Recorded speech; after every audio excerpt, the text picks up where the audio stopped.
فکر اور تجسس حق کا جذبہ تھا جس نے انہیں فاروق اعظم بنا کر آسمان انسانیت پر مہر طالب تاب کو طرح چمکا دیا اور اس کی ذو فشانیاں ہمیشہ کے لیے وجہ تابندگی علم بن گئیں، اور ابو جہل جہالت کی زندگی جیا اور جہالت کی موت ہی مر گیا۔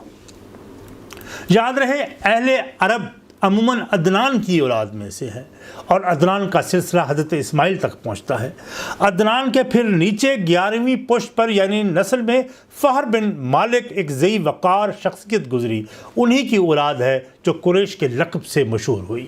قریش کے بعد 10 جداگانہ قبیلے وجود میں آئے، ان میں ایک قبیلہ ہاشم بھی تھا، جن کی عظیم ترین ہستی حضور صلی اللہ علیہ وسلم تھے، اور ایک قبیلہ عدی تھا جس کی اولاد میں حضرت عمر فاروق تھے، اور اس طرح حضرت عمر کا سلسلہ نسب حضور سے 8ویں پشت پر جا کر ملتا ہے۔ تاریخ میں خصوصاً کچھ غلطیاں بھی ہیں، اس لیے حضرت عمر کی سن پیدائش کے متعلق مختلف روایات درج کی گئی ہیں۔ اس لیے کچھ تو کہتے ہیں کہ آپ کی پیدائش نبی اکرم صلی اللہ علیہ وسلم کی بعثت سے 30 سال پہلے ہوئی تھی، کچھ ان کی پیدائش بعثت نبوت سے 6 سال پہلے کا واقعہ درج کرتے ہیں۔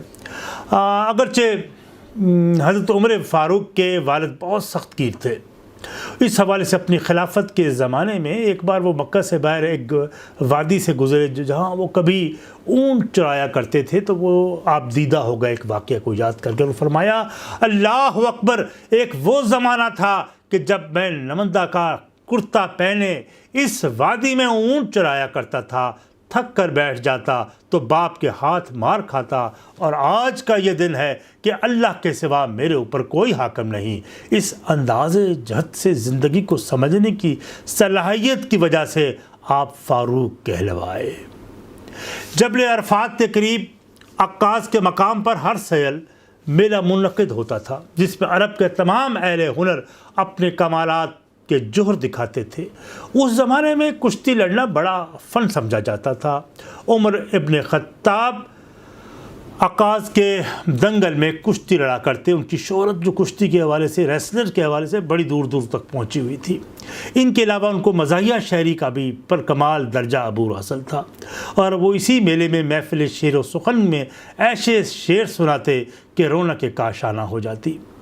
عرب میں بعثت نبوت کے وقت فقط 17 لوگ، صرف 17 لوگ ہی لکھنا پڑھنا جانتے تھے، اور ان میں ایک عمر بھی تھے۔ تجارت کی غرض سے اکثر دور دراز علاقوں میں، جن میں عراق، شام اور یمن تھا، وہاں جایا کرتے تھے۔ وہاں کاروبار نپٹا کر وہاں کے ایان سلطنت اور باب حکمت و دانش سے ملتے، اس طرح اپنے علم و ہنر میں اضافہ کرتے۔ ان کی زندگی خوشحال تھی، معاشی حوالوں سے وہ خوشحال تھے، بلکہ کچھ روایات کے مطابق قریش کے مقبول لوگوں میں ان کا شمار ہوتا تھا۔ اسلام کی اٹھنے والی تحریک کو عرب کے قدیم تمدن اور معاشرت اور مخصوص طرز تصورات کے لیے عظیم خطرہ سمجھتے تھے، اس لیے اس کی مخالفت پیش میں تھے۔ اس میں حضرت عمر کے بارے میں روایت ہے کہ وہ سخت گیر، تندخو، درست مزاج تھے، لیکن بعد میں تربیت نبوی نے ان کے قلب کی ماہیت کو بدل دیا۔ جب قریش مکہ کے مسلمانوں پر سختیوں میں شدت آئی تو مسلمان ان سختیوں سے زد ہو کر حبشہ کی طرف ہجرت کرنے کا فیصلہ کیا، تو ایک خاتون صحابیاں تھیں، وہ ام عبداللہ بن خطمہ، وہ ان کے پاس حضرت عمر فاروق اور کہنے لگے، اے ام عبداللہ، کیا تم واقعی حبشہ جا رہی ہو؟ تو انہوں نے جواب دیا، ہاں قسم با خدا، ہمیں کہیں اور چلے جائیں گے، اللہ کی زمین بہت وسیع ہے۔ اس پر حضرت عمر نے عجیب حسرت بھری نظر سے دیکھا اور کہا، اچھا اللہ تمہارا ساتھ دے۔ ام عبداللہ کہتی ہے، میں نے عمر کو ساری زندگی اس قدر رقیق القلب نہیں دیکھا تھا، اور جب عامر بن ربی گھر تشریف لائے تو ام عبداللہ کہنے لگی کہ مجھے توقع ہے کہ عمر اسلام لے آئیں گے۔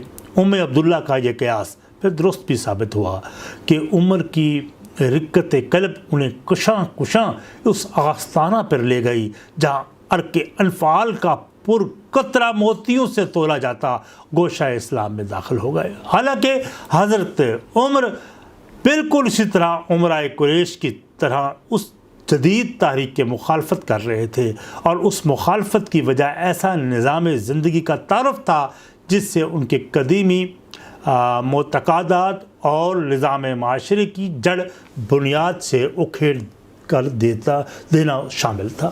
یہی وہ انقلاب آفرین پیغام تھا جس کا نقشہ اقبال نے جاوید نامہ میں کھینچا جب ابو جہل غلاف کعبہ کو تھامے اپنے معبود لات و منات و حبل کو نہایت عجز و الہا سے پکار کر نوحہ کلاں تھا، اور اس میں وہ لکھتے ہیں کہ سینہ ما از محمد داغ داغ، از دم و کعبہ و راکل شد چراغ، از ہلاک و کیسر و کسرا سرود۔ اس کے بعد ابو جہل کہتا ہے یہ دین جس کے قسم کا انقلاب لانا چاہتا ہے یہ ہمارے لیے تباہ کن ہے۔ ان کی مسلمانوں پر سختیاں پھر بڑھتی چلی گئیں، اور اس کی وجہ مخاصمت اس دین کی وجہ سے تھی جس نے سماجی زندگی میں انقلاب برپا کرنا تھا، جو تبدیلی معاشی زندگی میں تبدیلی لانے کا مدعی تھا۔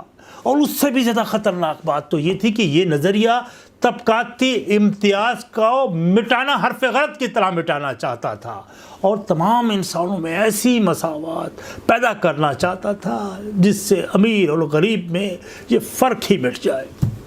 کفار مکہ کا ظلم بڑھتا گیا، جاسوس سختیاں کرتے، جگر گداز اذیتیں پہنچاتے چلے گئے، لیکن ان بادہ مستان توحید پر ان سختیوں کا کوئی اثر نہ ہوا۔ جس طرح الطاف حسین حالی نے لکھا، تعزیر جرم عشق ہے، تعزیر جرم عشق ہے، بے صرفائے محتسب بڑھتا ہے اور ذوق گناہ جان سزا کے بعد۔ یہ تحریک اسلامی آگے بڑھتی چلی گئی۔ ان متشدد مخالفین میں ابن خطاب پیش تھے، اور آج ہماری کیونکہ ہم نے حضرت عمر فاروق کے اسلام لانے سے پہلے کے حالات کا جائزہ لیا، تو آج کا ویلاگ ختم ہوا، اور اس کے بعد ہم جو اگلا ویلاگ ہے وہ حضرت عمر فاروق کے اسلام لانے کے بارے میں اور اس کے بعد کے حالات کے بارے میں ہے۔ جڑے رہیے گا، انشاءاللہ نئے دوسرے ایپیسوڈ میں کل ہی آپ کے سامنے پیش کروں گا۔ بہت شکریہ، اپنی آرا سے ضرور نوازیے گا۔ والسلام۔